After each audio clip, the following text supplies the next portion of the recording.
Hi everyone. Last lecture में हमने बात की थी अबाउट यूनिफॉर्म कंटिन्यूटी और आज हम यूनिफॉर्म कंटिन्यूटी के ऊपर एग्जांपल्स देखने वाले हैं ताकि कॉन्सेप्ट जो है और अच्छे से क्लियर हो जाए। ठीक है, so today we are going to see examples on uniform continuity. अब यूनिफॉर्म कंटिन्यूटी क्या होती है, उसकी डेफिनेशन क्या है, वो हम ऑलरेडी देख चुके हैं। ठीक है, so we are ready to solve example. तो पहला एग्जाम्पल देखिए कि f of x is equal to x square is uniformly continuous on close interval -2 to 2। ठीक है, तो एफ ऑफ एक्स जो एक्स स्क्वायर है वो यूनिफॉर्मली कंटिन्यूस होता है -2 से लेकर 2 क्लोज इंटरवल।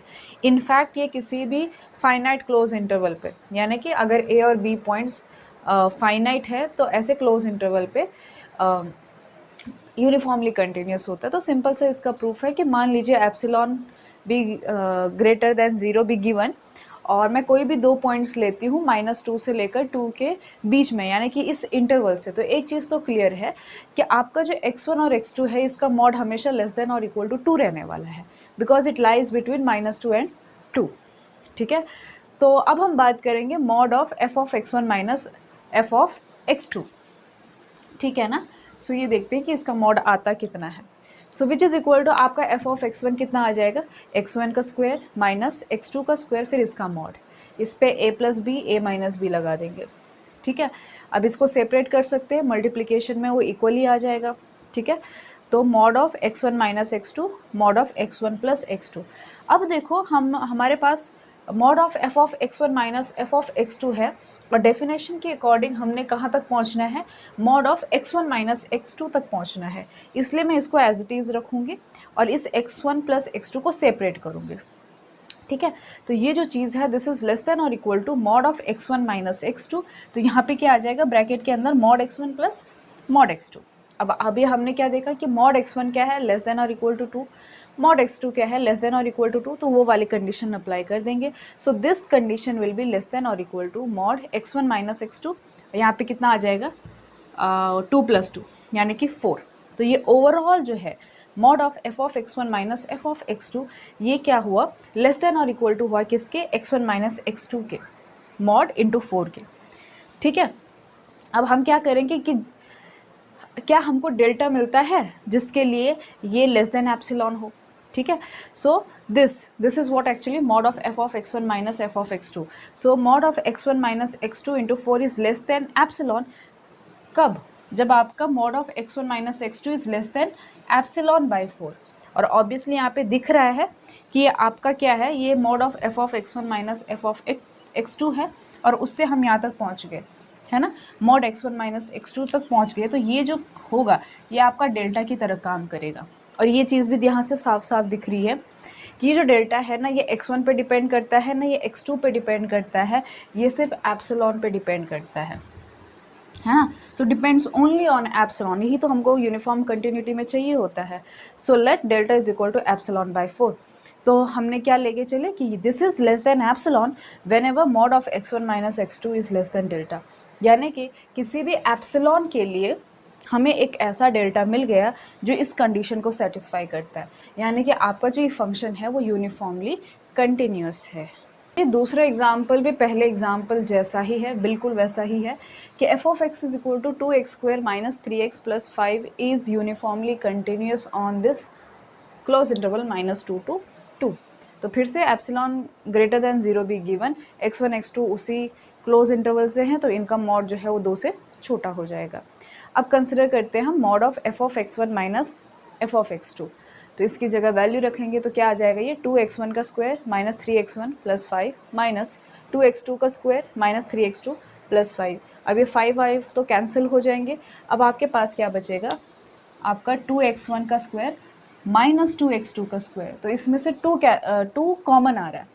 ठीक है, सो कॉमन निकालने पर अंदर क्या बचेगा, x1 का स्क्वायर माइनस x2 का स्क्वायर, और यहाँ से -3 कॉमन आ रहा है तो -3 निकालने पर अंदर क्या बचेगा, x1 माइनस x2, यहाँ तक आ जाएगा। अब ऑब्वियसली अब यहाँ से जो है इसको x1 plus x2 into x1 minus x2 करेंगे और x1 माइनस x2 जो है बाहर कॉमन आ जाएगा। ये इक्वल टू इसीलिए आया है क्योंकि ये मल्टीप्लिकेशन में होगा सारा, है ना। So which is equal to mod of x1 minus x2। अब मॉड के अंदर यहाँ पे क्या होगा, 2 इंटू यहाँ पे कौन सी टर्म बचेगी, x1 प्लस x2 और -3 बच जाएगा, ठीक है। तो हमारे पास जो x1 माइनस x2 वाली टर्म है वो तो मिल गई। अब बस इस चीज़ को क्या कर देना है, हमने नंबर में कन्वर्ट कर देना है। तो बस इस पर फिर से जो है अपने सारे मॉड के फॉर्मूले लगा देंगे। So this is less than और इक्वल टू, इसको एज इट इज़ रखेंगे और इनको मैंने सेपरेट कर दिया, यानी कि mod of a plus B is less than और equal to mod a plus mod b, ठीक है। तो यहाँ पे a मैंने ये वाला पार्ट ले लिया, यहाँ पे माइनस है ना, और b ये वाला हिस्सा ले लिया। सो दिस इज़ लेस देन और इक्वल टू, ये देखो mod a plus mod b, ठीक है। अब ये अंदर वाला, इसके अंदर भी x1 प्लस x2 है, फिर से इस पे जो है यही फॉर्मूला लगा देंगे, कौन सा, a प्लस बी वाला। दिस इज़ लेस देन और equal to a plus b, ठीक है ना। तो इस पे भी लगा देंगे। So this is less than और इक्वल टू, ये पहला वाला टर्म एज इट इज़। अब देखो जो x1 प्लस x2 है वो सेपरेट हो गया अंदर। सो 2 into mod of x1 plus x2 plus mod 3, clear है। अब आपको पता है कि मॉड x1 और मॉड x2 लेस देन और इक्वल टू 2 है, तो नेक्स्ट स्टेप में हम वहाँ पे 2 रख देंगे, लेस देन और इक्वल टू लगा देंगे। तो ये ओवरऑल जब आप कैलकुलेट करोगे तो आपके पास 11 आ जाएगा, ठीक है। सो दिस होल क्या आ गया हमारे पास कि mod of f of x1 minus f of x2 is less then, किससे आ गया, इस टर्म से, यानी कि x1 माइनस x2 इंटू 11, ठीक है। सो this is less than epsilon, this is less than epsilon when mod of x1 minus x2 is less than epsilon by 11।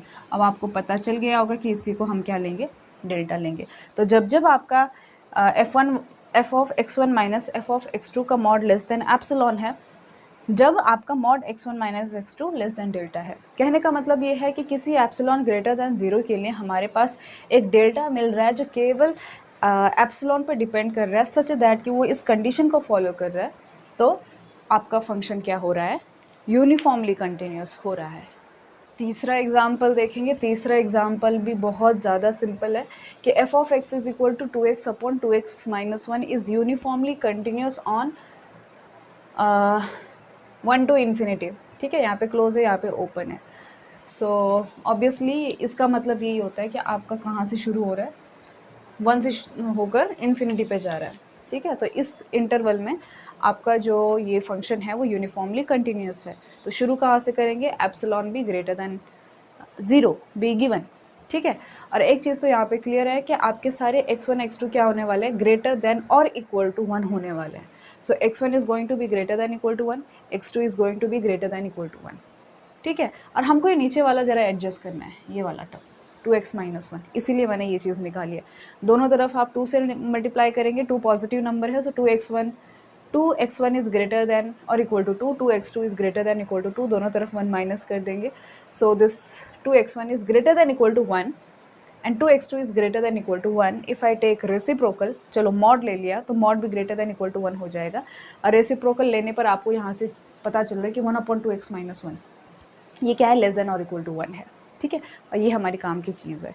So 1 upon mod of 2x1 minus 1 is less than और equal to mod of 2x2 minus 1 is less than और equal to 1। अब चलते हैं हमारा mod of f of x1 minus f of x2, so which is equal to, put कर दीजिए 2x1 divide by 2x1 minus 1 minus 2x2 divide by 2x2 minus 1।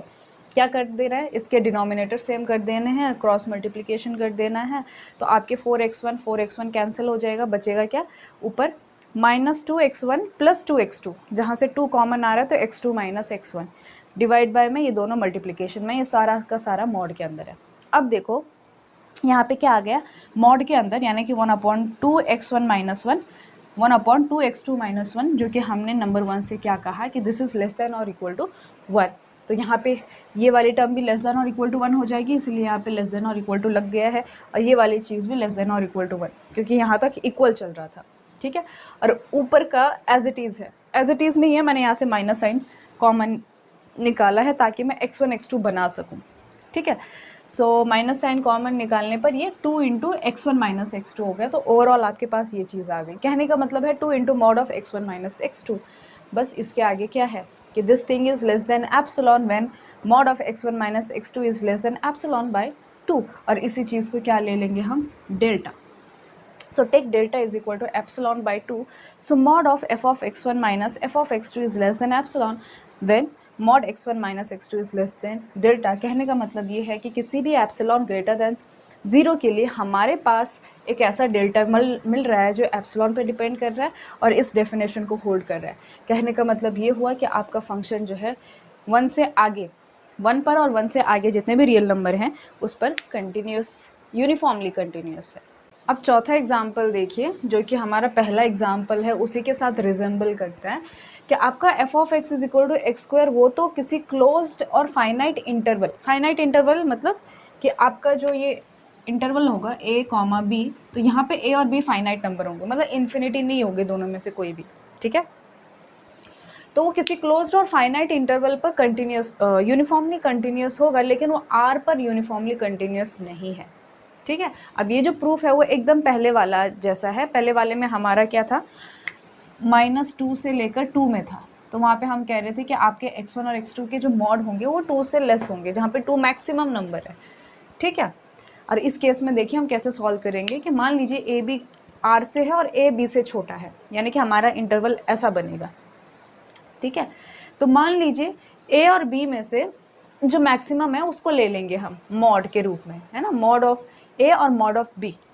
Mod इसीलिए ले रहे हैं ताकि कभी हो सकता है ना कि आपका जो ये बन रहा हो, क्या कहते हैं, इंटरवल बन रहा हो, इन दोनों में निगेटिव भी हो सकता है, जैसे कि आपका -5 से लेकर -4 है, तो -5 तो छोटा है और -4 क्या है, बड़ा है, लेकिन जब हम इनका मॉड लेंगे तो 5 बड़ा हो जाएगा और 4 छोटा हो जाएगा। कहने का ये मतलब है, इसीलिए यहाँ पे मॉड ले रखा है कि इनकेस अगर इंटरवल आपका कैसा है, निगेटिव में है। सो सी को मान लीजिए कि इन दोनों के मॉड में से जो मैक्सिमम होगा उसको हमने सी मान लिया। तो एक चीज़ तो क्लियर है, क्योंकि मॉड का मैक्सिमम है, मॉड है, तो इसलिए सी हमेशा ग्रेटर देन 0 होगा। अगर आप कोई भी एप्सिलॉन ग्रेटर देन 0 लेते हो और x1 x2 इस ए बी में से लेते हो, तो एक चीज़ तो पक्का क्लियर है कि आपका x1 का मॉड और x2 का मॉड जो है वो लेस देन और इक्वल टू सी होने वाला है, ठीक है। अब हम कंसिडर करते हैं mod of F of x1 minus F of x2, put कर देंगे। सो x1 का स्क्वायर माइनस x2 का square, a plus b into a minus b लगा देंगे, मल्टीप्लिकेशन है तो सेपरेट आराम से हो जाएंगे, ठीक है। अब फिर से वही बात, यहाँ पे हम फिर से ट्रायंगल इनइक्वालिटी लगा देंगे कि आपका mod of a minus B is less than और equal to mod a plus mod b, ठीक है ना। So mod x1 minus x2 as it is रहेगा और ये आपका लेस देन और इक्वल टू क्या हो जाएगा, सेपरेट हो जाएगा। अब आपको पता है कि x1 लेस देन c है, x2 भी लेस देन c है, तो c प्लस c यानी कि 2c आ जाएगा। ओवरऑल आपका क्या आ गया कि this mod of f of x1 minus f of x2 is less than or equal to mod x1 minus x2 into 2c। तो ये वाली टर्म लेस देन एप्सिलॉन कब होगी, जब आपकी ये वाली टर्म यानी कि x1 माइनस x2 जो है वो एप्सिलॉन बाई 2c से लेस होगी, और इसी चीज़ को हम क्या ले लेंगे, डेल्टा ले लेंगे। तो ये हमारी डेफिनेशन को होल्ड करेगा कि mod of f of x1 minus f of x2 is less than epsilon, where mod of x1 minus x2 is less than delta, and hence f of x is equal to x square is uniformly continuous on any closed and finite interval। लेकिन अब बात करते हैं कि ये r पर uniformly continuous क्यों नहीं है। So let's check. अब इसका जो दूसरा पार्ट है जहाँ पे मुझे ये दिखाना है कि f of x is equal to x square जो है यूनिफॉर्मली कंटिन्यूस नहीं है r पर, इसका प्रूफ थोड़ा सा चैलेंजिंग है, क्योंकि ये बहुत स्ट्रेट फॉरवर्ड प्रूफ नहीं है। क्योंकि किसी चीज़ को प्रूफ करना एक दफ़ा आसान होता है, लेकिन किसी चीज़ को गलत साबित करना थोड़ा मुश्किल होता है। वही चीज़ यहाँ पे भी हो रहा है। हमें ये दिखाना है कि f जो है वो यूनिफॉर्मली कंटिन्यूस नहीं है r पर, तो मुझे ये दिखाना है कि आप कोई भी एप्सिलॉन ग्रेटर देन 0 दे दीजिए, तो we shall show for each delta greater than 0 there exist x1 and x2 belonging to r such that कि आपका mod of x1 minus x2 is less than delta। this implies कि mod of x1 minus mod of f of x1 minus f of x2 is greater than or equal to epsilon। जो आपकी definition होती है uniform continuity की, वो क्या कहती है कि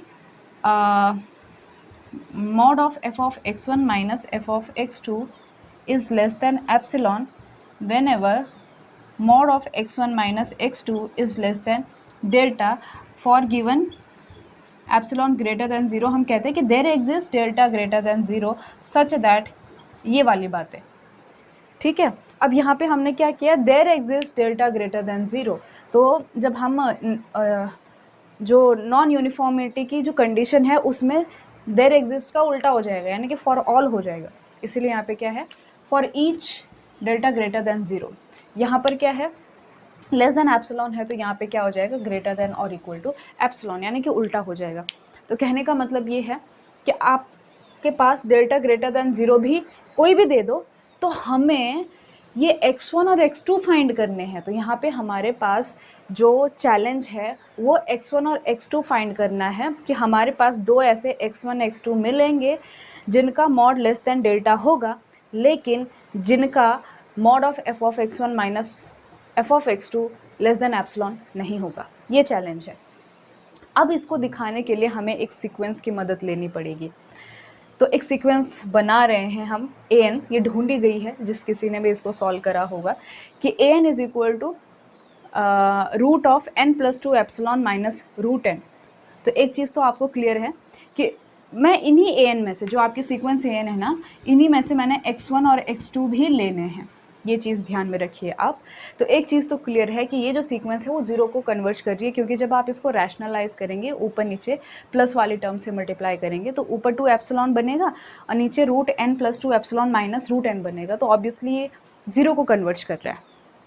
ठीक है, ये 0 को कन्वर्ज कर रहा है, तो हम यहाँ पे थोड़ा सा कन्वर्जेंस वाली बात कर सकते हैं कि for given delta greater than 0 एक m ऐसा ज़रूर मिलेगा कि इस m के बाद जितने भी इंटीजर्स होंगे उनका इस an और 0 के बीच का जो मॉड होगा वो लेस देन डेल्टा होगा। ठीक है, यही तो डेफिनेशन होती है। वहाँ पे एप्सिलॉन लिखा जाता था, यहाँ पे हम डेल्टा की मदद ले रहे हैं कि आपकी सीक्वेंस an 0 को कन्वर्ज कर रही है, यानी कि एक पॉजिटिव इंटीजर m के बाद जितने भी टर्म्स होंगे ना an, उसका और इस 0 के बीच का जो डिस्टेंस होगा वो लेस देन डेल्टा होगा। ठीक है, जो हमारी पुरानी डेफिनेशन होती है वहाँ पे एप्सिलॉन होता है, लेकिन हम यहाँ पे एप्सिलॉन की जगह डेल्टा ले रहे हैं। क्लियर है? So for given delta greater than 0 हमारे पास एक m ऐसा ज़रूर मिलेगा, नेचुरल नंबर सच दैट कि mod of an minus 0 is less than delta. ठीक है, इतना तो क्लियर हो गया होगा। an की जगह उसका वैल्यू रखते हैं हम। So root n plus 2 epsilon minus root n is less than delta for all n greater than equal to m। अब मैंने कहा था ना कि इसी में से हमने जो है x1 x2 निकालना है। तो जो ये पहला वाला पार्ट है इसको मैं x1 लूँगी, और जो दूसरा वाला पार्ट है इसको मैंने x2 लूँगी। ठीक है, किस पर? m पर। तो x1 लूँगी मैं रूट m प्लस 2 एप्सिलॉन, और x2 लूँगी रूट m लूँगी। ठीक है, तो एक चीज़ तो क्लियर है कि अगर ये x1 और x2 हैं, तो यहाँ से आपको पता चल रहा है कि mod of x1 minus x2 किससे लेस है? डेल्टा से लेस है। ठीक है, और हमें क्या दिखाना है कि इनका जो फंक्शन है वो ग्रेटर देन एप्सिलॉन आएगा। तो देखिए mod of f of x1 minus f of x2 कितना आ जाएगा? f ऑफ x1 क्या है? x का स्क्वायर है, यानी कि रूट m प्लस 2 एप्सिलॉन का स्क्वायर। ठीक है ना, यानी कि m प्लस 2 एप्सिलॉन, और माइनस x2 का स्क्वायर यानी कि m, यानी कि आपका जो m है वो कैंसिल हो रहा है, आपके पास 2 एप्सिलॉन बच रहा है, और 2 एप्सिलॉन जो है वो एप्सिलॉन से बड़ा होगा। ठीक है, सो ऑब्वियसली वो उसका डबल है, तो वो एप्सिलॉन से क्या होगा? बड़ा ही होगा, है ना। तो हमने क्या दिखा दिया कि जब आपका x1 माइनस x2 का मॉड लेस देन डेल्टा है, यानी कि वाली कंडीशन है, तो आपका mod f of x1 minus f of x2 greater than epsilon है, जो कि नॉन यूनिफॉर्मिटी की कंडीशन है। मैं बस इतना बताना चाह रही हूँ कि इस एग्जाम्पल को सॉल्व करने के लिए हमने एक सीक्वेंस का यूज़ किया, और इस सीक्वेंस में जो पहली टर्म थी उसको x1 और जो दूसरी टर्म थी वो x2 लेके चले। ये एक कन्वर्जिंग सीक्वेंस थी 0 की तरफ, तो हमने जो है यहाँ पे डेल्टा की मदद से ये वाली कंडीशन ले आए, ये वाली, ताकि हमारे पास क्या हो जाएगा? Mod x1 minus x2 less than delta हो जाएगा। और इनको x1 x2 लेने पर जब हम मॉड फंक्शन का डिफरेंस लेते हैं, फिर उसका मॉड लेते हैं, तो वो ग्रेटर देन एप्सिलॉन हो जाता है। ठीक है, तो इस तरह से आप ये दिखा सकते हो कि आपका f of x is equal to x square वो यूनिफॉर्मली कंटिन्यूस है किसी क्लोज फाइनाइट इंटरवल पर, बट नॉट ऑन r। चलिए आज के लेक्चर का लास्ट एग्जाम्पल और सिंपल सा एग्जाम्पल कि आपका f of x is equal to sine 1/x एक कंटिन्यूस फंक्शन है, लेकिन यूनिफॉर्मली कंटिन्यूस नहीं है। किसके ऊपर? आपके r प्लस के ऊपर, x इज़ ग्रेटर देन 0। ठीक है, तो इसको कंटिन्यूस दिखाना बड़ी आसान सी बात है कि अगर आप कोई पॉजिटिव रियल नंबर लेते हो तो f ऑफ a कितना आ जाएगा? Sign 1/a। बस ध्यान में रखना है कि आपने एंगल का उल्टा कर देना है। तो लेफ्ट हैंड लिमिट निकालेंगे, तो limit x tends to a minus f of x h tends to 0 plus, तो a की जगह x की जगह a माइनस h रख देंगे। जैसे 0 की तरफ टेंड करेगा ये 1/sin a आ जाएगा। उसी तरह से राइट हैंड लिमिट निकाल देंगे तो यहाँ पे a प्लस हो जाएगा, तो ये भी 1/sin a आ जाएगा। यानी कि f of a, right hand limit, left hand limit सारे बराबर आ रहे हैं। तो f of x is continuous at a, और a क्या था, a कोई भी जो है आर्बिटररी मेंबर था पॉजिटिव रियल नंबर का। इसका मतलब है सारे पॉजिटिव रियल नंबर पर ये फंक्शन कैसा है, कंटिन्यूस है, लेकिन ये यूनिफॉर्मली कंटिन्यूस नहीं है। अब फिर से हमें वही निकालना है। हमें जैसे अभी हमने पिछले वाले एग्जाम्पल में किया कि कोई भी एप्सिलॉन अगर आपके पास ग्रेटर देन 0 दिया गया है तो हमें ये दिखाना है कि हर डेल्टा ग्रेटर देन 0 के लिए दो ऐसे नंबर ज़रूर मिलेंगे x1 और x2 जो इस कंडीशन को दिखाएंगे कि mod of x1 minus x2 is less than delta, and this implies कि mod of f of x1 minus f of x2 is greater than और इक्वल टू एप्सिलॉन। यानी कि हमें ये x1 x2 ढूंढने होते हैं। ठीक है, तो फिर से वही बात कि not an easy task. So for any delta greater than 0 हम एक नेचुरल नंबर m ऐसा ज़रूर ढूंढ सकते हैं, कैसा कि 1/2n into n pi plus pi by 2 is less than delta for all n greater than equal to m। क्या कह रहा है, अब ये कहाँ से आया, ये आपका यहाँ से आया नीचे से। ठीक है, ये एंगल है एक्चुअली। तो ये कह रहा है कि एक m के बाद जितने भी n होंगे उसके लिए ये कंडीशन सेटिस्फाई होगी। ठीक है ना, क्योंकि आपका ये नंबर जो है as n tends to infinity करोगे तो ये नंबर छोटा छोटा होता जाएगा। ठीक है, और डेल्टा एक फिक्स्ड नंबर है, तो आप ऐसे m ढूंढ सकते हो क्योंकि ये छोटे होते जा रहे हैं और पॉजिटिव हैं कि उस m के बाद जितने भी n के लिए ये वैल्यू डेल्टा से क्या हो जाएगी, छोटी हो जाएगी। ठीक है, बिकॉज ये डिक्रीज हो रहा है, सिंपल सी बात है। So 1/2n into n pi plus pi by 2 is less than delta for all n greater than equal to m। ये चीज़ हम कर सकते हैं। ठीक है, अब मैं दो एंगल लेने वाली हूँ। एक एंगल है आपका 1/m pi plus pi by 2 और दूसरा क्या है, सिर्फ m पाई है। यानी कि एक में 90 डिग्री ऐड है, दूसरे में नहीं है। क्लियर है बात, तो ध्यान में रखिए, मैंने एक लिया है 1/m पाई, दूसरा लिया है m pi plus pi by 2।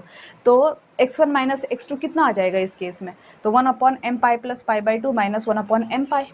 ठीक है, which is equal to minus pi by 2, मतलब ये क्रॉस मल्टीप्लाई करने के बाद minus pi by 2 divide by m pi plus pi by 2 into m pi.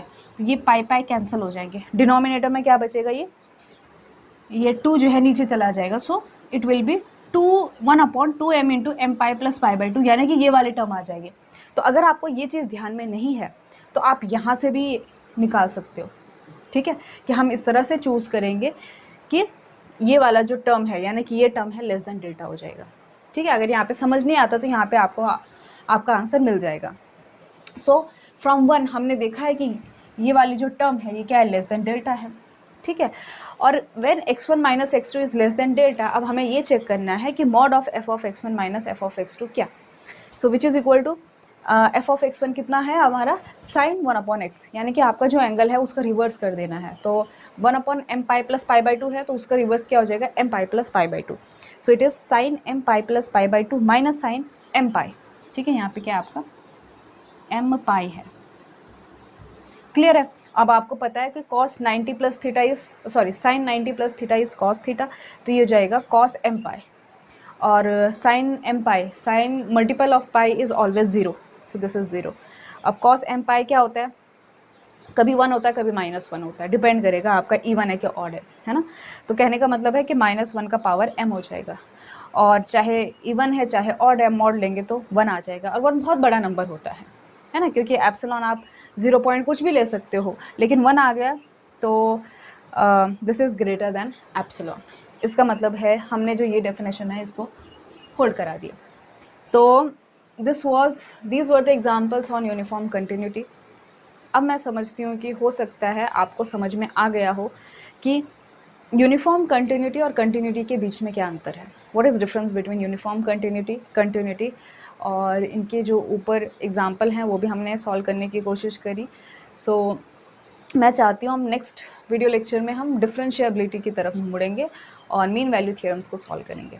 So see in the next video lecture.